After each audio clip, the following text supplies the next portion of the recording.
सुब्हानल्लाह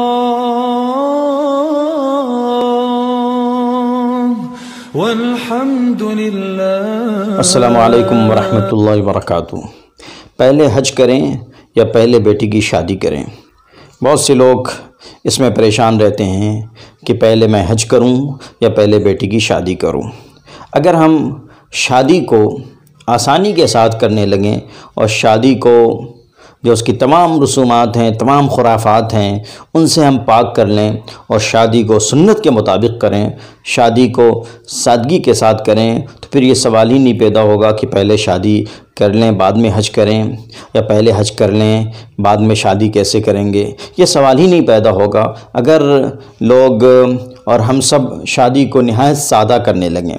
तो फिर आप चाहें पहले शादी कर लें, उसके बाद फिर हज को चले जाएं, सादगी के साथ आपने शादी की फिर हज को चले गए, या फिर हज करके आगे फ़ौरन उसके बाद फिर शादी कर लें। ये सवाल ही नहीं पैदा होगा। सवाल इसलिए पैदा होता है कि शादी में बेजा और बेतहाशा दौलत खर्च की जाती है, बड़ा पैसा खर्च किया जाता है, जितने में एक हज नहीं बल्कि कई हज हो जाएंगे, उतनी दौलत शादी में खर्च कर दी जाती है। लिहाजा इसलिए सवाल पैदा होता है कि हम शादी करें या हज करें। इसलिए कि अगर शादी करेंगे तो फिर हज के लिए पैसे नहीं बचेंगे, और हज अगर करते हैं तो फिर शादी कैसे होगी।